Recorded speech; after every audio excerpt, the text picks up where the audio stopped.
Namaskar, I am Dr. Aarti Chaudhary, Assistant Professor in the Department of Ancient Indian History, Culture and Archaeology at Basant Kanya Mahavidyalaya, Banaras Hindu University.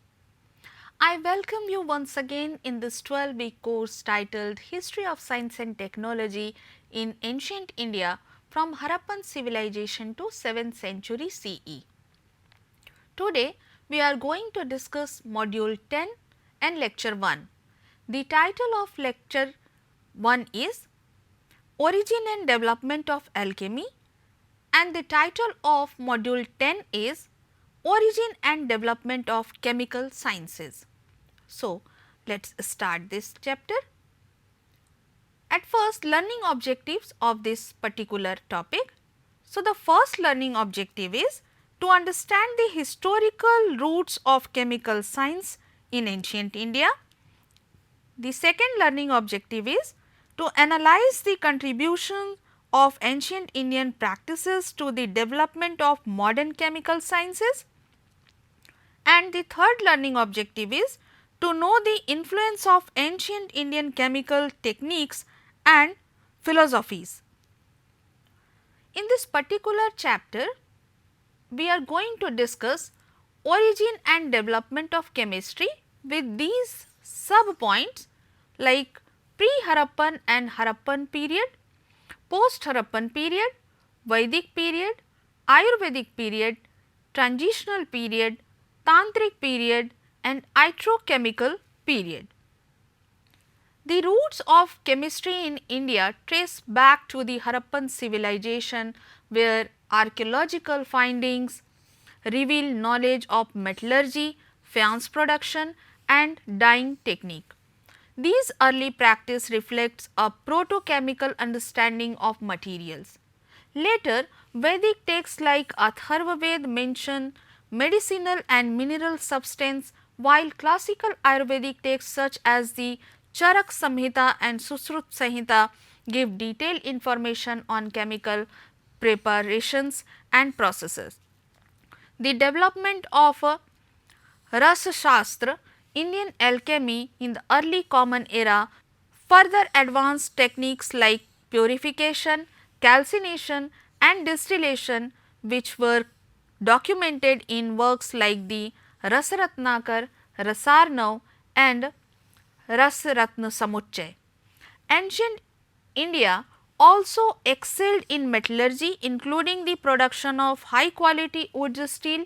This long tradition reflects a sophisticated understanding of material transformation, contributing significantly to the foundation of chemical science.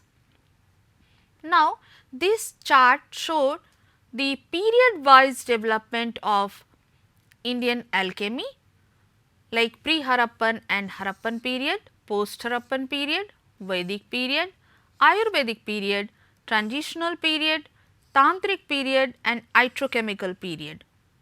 Though this time period is just not permanently fixed in a particular frame, but the chronology is important in terms to understand the particular development of Indian alchemy.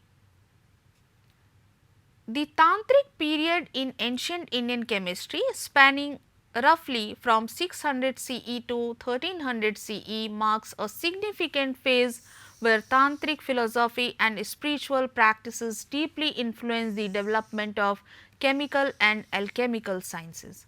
This era saw the evolution of Rasasastra, a specialized branch of Ayurveda dealing with alchemy, metallurgy and medicine, centered around the belief that substance, especially mercury, ras, could be purified and transformed to achieve both physical healing and spiritual liberation, moksha. During this period, mercury was regarded not just as a chemical element, but as a sacred and living entity capable of granting immortality when properly processed. The goals of Tantric alchemy include the transmutation of base material metals into noble one like gold and silver, preparation of elixir amrit to prolong life or attain immortality and creation of potent medicine to cure disease. Numerous classical Sanskrit texts such as the Rasarnav, Rasaratnakar, Rasendra Chintamani and Rasratnasamucchay were written during this time, providing detailed procedures for the purification, sodhan, incineration, maran and compounding of metal, mineral and herbs. Eminent figures like Nagarjuna, often considered the father of Indian alchemy, played a vital role in developing and systematizing these practices. The chemical operations described included the use of crucible, musha, furnace, distillation, apparatus, yantra and control of various forms of heat, agni, indicating a sophisticated level of experimental chemistry. The Tantric period thus represents a unique blend of mysticism and proto-scientific experimentation, aiming not just at material gain but also at spiritual transformation through chemical process. Now, Pre-Harappan and Harappan period. The roots of chemistry in ancient India lie in everyday practice and early thought about the nature of matter. Discoveries from sites in Balochistan, Sindh and Punjab revealed that people had a good understanding of material and how to work with them. Early settlers showed a practical understanding of inorganic chemistry through the use of slates, mineral based pigments and firing techniques as seen in the buff and polychrome pottery from Quetta and Amri, Nal. A notable discovery at Mehi in the Kulli region is a 5-inch copper mirror with a stylized female figure at its handle, showcasing the artistic craftsmanship and metallurgical skill of early Balochistan metal workers. Early settlers extracted copper from ore and shaped it into tools and ornaments with bronze articles containing 4.51% to 13.21% tin. Copper arsenic alloy was used as a substitute for low grade bronze. Pottery jar from Mohenjo-daro and Harappa were used for storage. Faience, a glazed vitreous pottery, indicates contact with Mesopotamia. Microscopic analysis showed finely crushed quartz in faience object. The tempering materials used with clay in Harappan pottery include mica, sand and lime. Typically, they were used individually. Mica, known for its lustrous appearance, is commonly found in pottery. Lime was present in the fabric of both small and large Harappan jar and often occurs in lumps. Early settlers were skilled in extracting copper from ore and shaping it using techniques like hammering, cutting and rolling. Crude copper from smelting, which was rich in sulfur, was ideal for casting. Both copper and bronze were used for crafting domestic tools, weapons, ornaments and jewelry. The tin content in bronze varied from 4.51% to 13.21%, with higher tin level being more common. For lower grade bronze, a copper arsenic alloy was often used as a substitute. The Indus Valley civilization used mineral like lapis lazuli, turquoise, rock crystal, limestone, soapstone, alabaster, hematite, amethyst, salt, slate, agate, jasper, chalcedony, onyx, bitumen, stearite, sodalite, jade and arsenical pyrite for ornaments. Stearite was often glazed and logingite and leucopyrites were used for arsenic compounds. Now moving towards the Harappan period. When we are talking about the Harappan civilization, three words are very important like sophistication, standardization and utilitarianism, and they were very perfect in metallurgical field because we all know they made bronze objects and bronze made by copper and with tin, the mixture of copper and tin. So, they were well trained how to use the different metals. So, this kind of metallurgy is also shows the path of alchemist in the future work.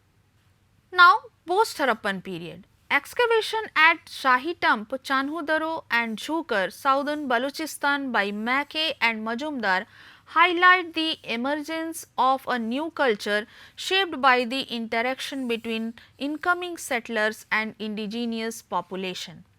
This cultural exchange resulted in the development of new metallurgical technique as seen in the pottery and the use of copper and iron tool.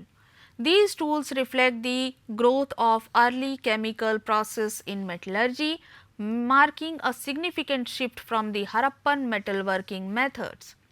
Extensive copper hoard from the Gangetic basin and surrounding uplands such as those at Gunjeria, Balaghat indicate the spread of advanced metalworking techniques.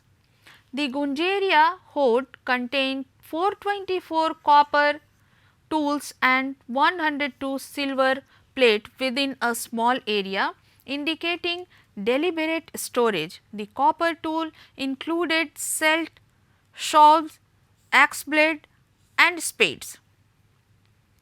Tools from Gunjeria were made of copper with only 1.5% lead, suggesting the use of nearly pure copper instead of bronze.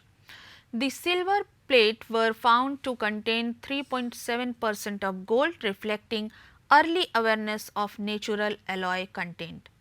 Many tools show sign of being cast in molds and then hammered into final shape, indicating knowledge of cold working techniques found at Karahari, Hazaribagh district indicate copper was first cast as rough bloom and then forged into cells. The presence of bar celt, harpoons and axe heads at various sites shows diversity in tool type and functions. Evidence of early chemical knowledge in metal extraction, alloy control and mechanical shaping likely transmitted by displaced Harappan communities. The hoards likely relate to a period of migration and instability following the decline of the Harappan civilization. Displaced population may have carried the adapted Harappan metallurgical knowledge to new region. Now the Vedic period. The Rigveda reference gold, silver, copper and bronze, with gold used for ornaments and bronze for tools and vessels. The Yajurveda further elaborates on this by naming additional metal including gold Hiranya, silver, copper, Loayas, iron, Krishnayas, lead, Sisa and tin, Trapo, indicating an early understanding of metallurgy. Som, a fermented drink made from the som plant, was highly regarded not just as a ritual offering, but also for its strength enhancing properties. This connects to the alchemical idea of transformation, where substances are believed to enhance life force of or offer divine power. Other fermented drinks like madhu, a type of honey based drink, and sura, a beer made from barley, show a familiarity with fermentation process which have ties to early chemical experimentation. The Atharvaved reference the medicinal use of plant and substances, some of which may be early alchemical precursors, For example, it speaks of remedies for hair growth, longevity and health, which are early forms of medicinal chemistry.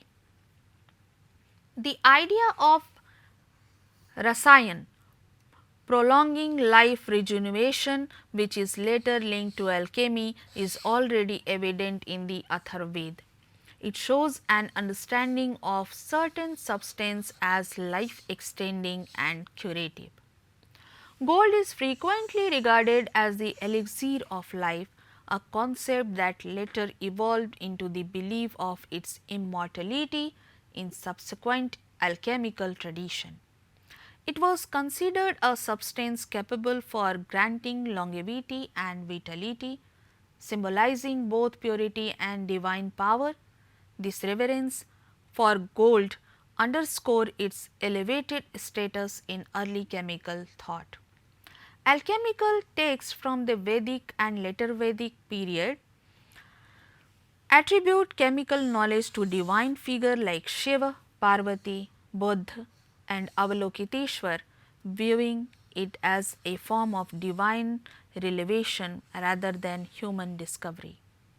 Thus, in the Vedic period, alchemy and medicine were closely tied to religious practice, with chemical operations and medicinal process often accompanied by prayers or invocation to deities, reflecting the belief that divine favor was necessary for efficacy. Now, the Ayurvedic period. In Ayurveda, the proper understanding of this all kind of metals is necessary, because these kind of metals are just the part of the medicinal aspect. The Ayurvedic period marked a significant era of development in chemical sciences, closely linked with the medicine and influenced by the philosophical theories of the Upanishad and post-Vedic philosophy, addressing cosmic evolution and the methodology of science. Many of these ideas are said to bear similarities to some of the most recent and advanced scientific thought of today. Their conceptual depth reflects a high intellectual standard and a form of sublime intuitions pushing the boundaries of knowledge. Among the most notable of these theories are two concepts related to cosmology, the origin and the development of the universe. These theories offer valuable insight into the thinking of the time, highlighting the early philosophical inquiries into the nature of the cosmos and matter. Some key works that offer valuable insight into the alchemical and chemical knowledge of this period include Kautilya Arthashastra, the medical treatise of Charak, Susrut and Vagbhat, as well as various atomic theories proposed by schools such as Sankhya and Jainism. Transitional period. Early Hindu medicine primarily utilized plant-based drugs with minimal use of minerals. However, during Vagbhat's time, metallic preparations began to play a more significant role, marking a pivotal shift in Indian medical practice. By the 10th century, medical texts increasingly recommended the use of synthetic metallic preparations. These preparations required more sophisticated process for creating compounds such as the combination of various minerals and the use of complex alchemical method. This represents a significant development from the earlier reliance on easily available substances like herbs and simple minerals.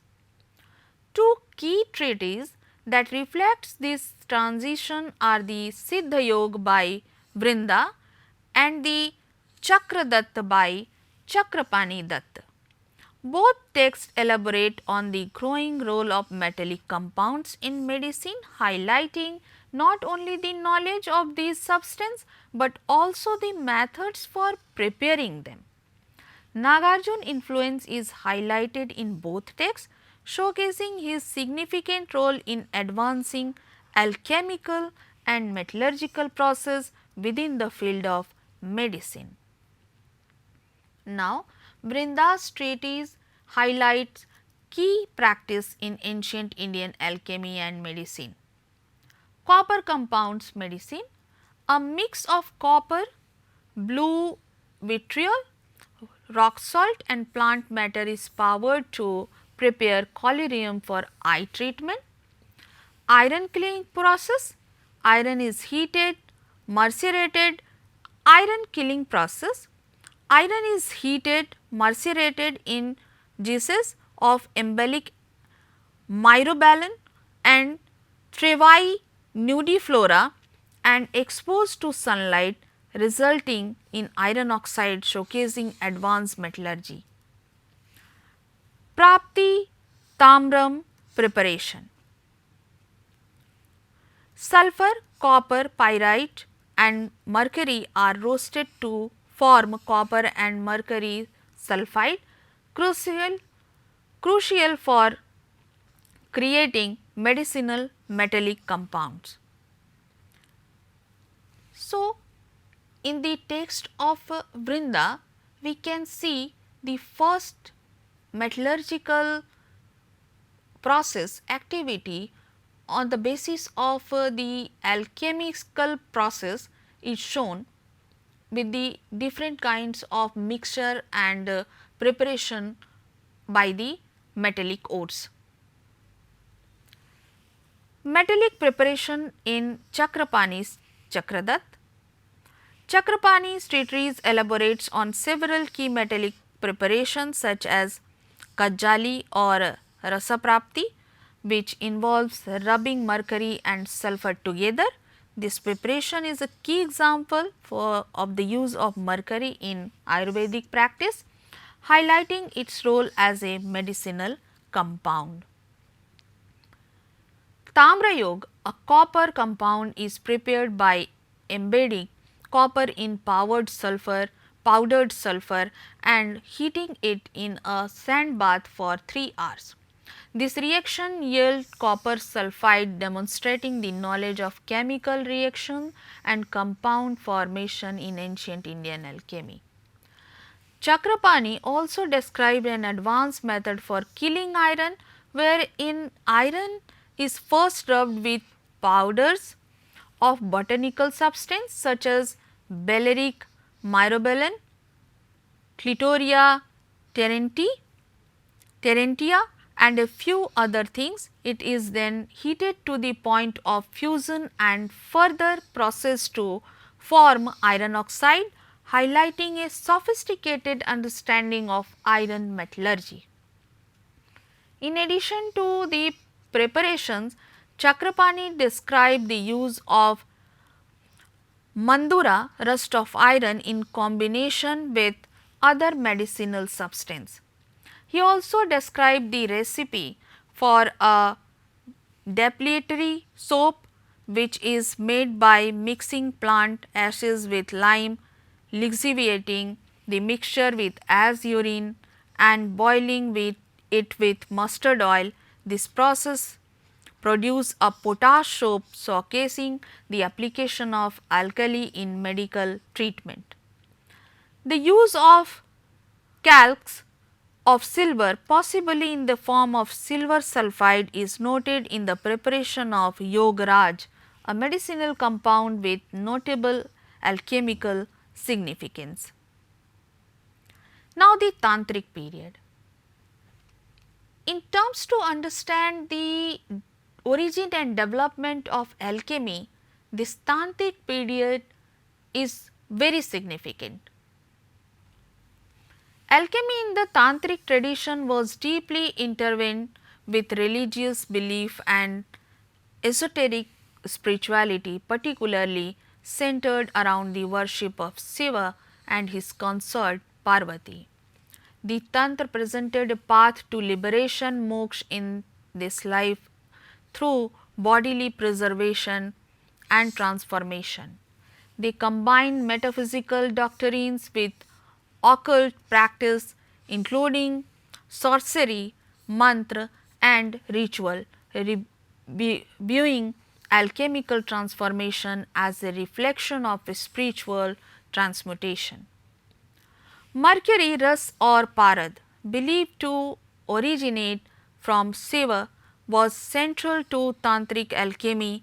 Revered as divine, it was thought to transmute base metal into gold and render the body imperishable and disease free.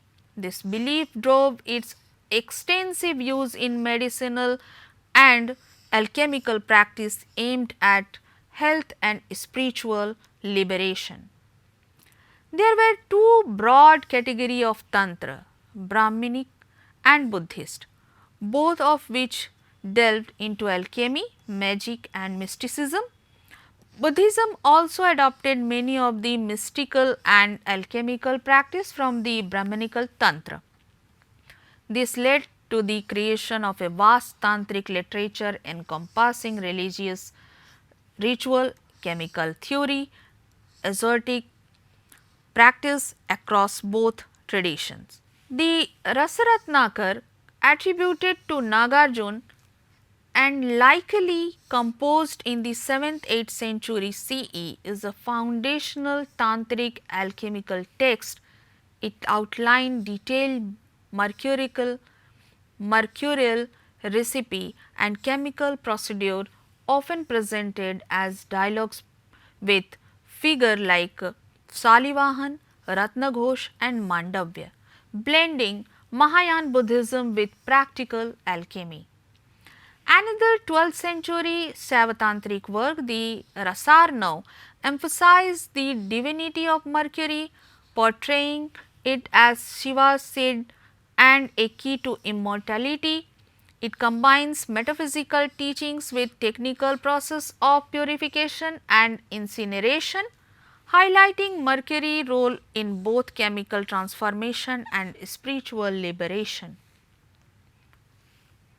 Rasahriday by Bhikshu Govind, 11th century, integrates local metallurgical practice with classical tantric alchemy, emphasizing mercurial medicine and was composed under royal patronage.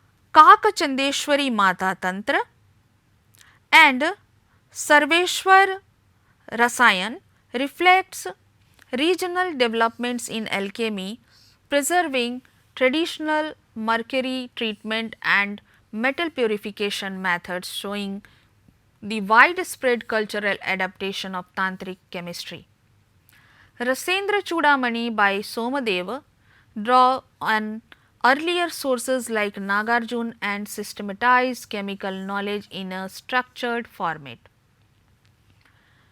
Rasaprakas Sudhakar by Yasodhar provide detailed insight into zinc metallurgy and cites numerous earlier authors, marking its place in the later stage of the Indian alchemical tradition. Rasakalpa from the Rudrayamla Tantra focus on metallurgical operations, especially the calcination, killing of metal and detail the use of specific laboratory apparatus. Now, Iatrochemical period.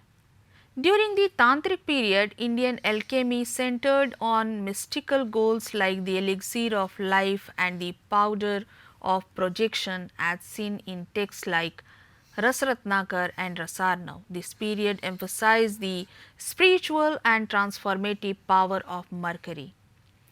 In the Iatrochemical period, such esoteric aim gave way to practical therapeutic application of mercury, iron, copper and other metals. These began to rival and even replace traditional Ayurvedic herbal remedies. During 14th century, opium was recognized was an official drug in materia medica. So, here is some important work which gives information regarding the alchemy. First one is Rasratna Samuchay, a major iatrochemical text. Second is Rasraj Lakshmi by Vishnu Dev, 14th century, noted for its reference to earlier alchemist.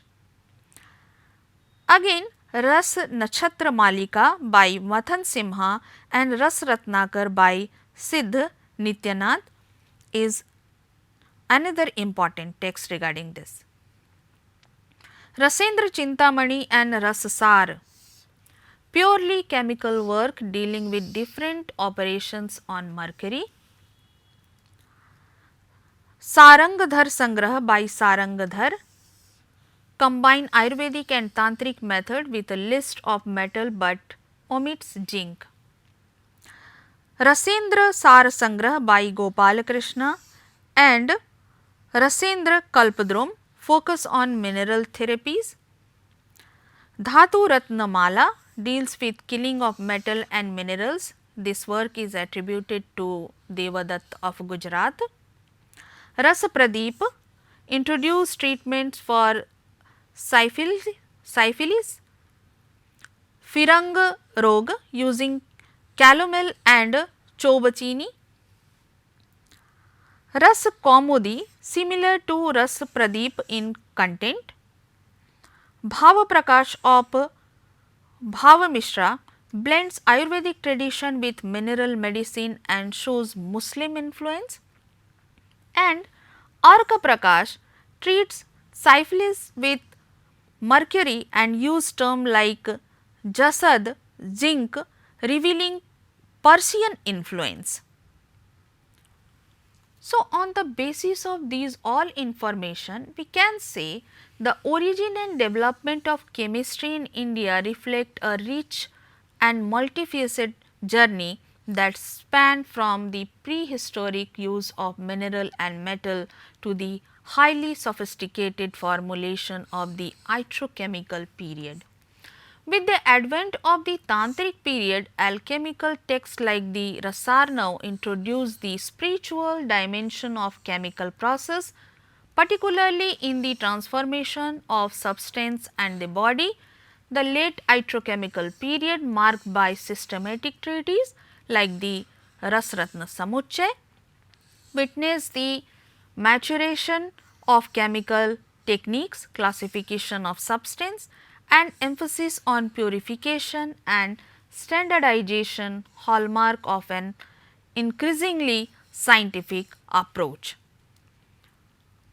So, in this lecture, we have just gone through the journey of Indian alchemy, the origin and development of Indian alchemy through the different period, whether it is started from the prehistory period and gradually it is developed throughout the year, throughout the century, and the ancient alchemy just gave the basic platform for the future alchemy and the future chemical science.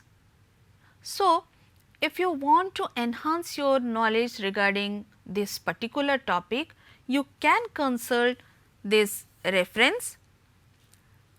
Thank you very much for your patient listening. Namaskar.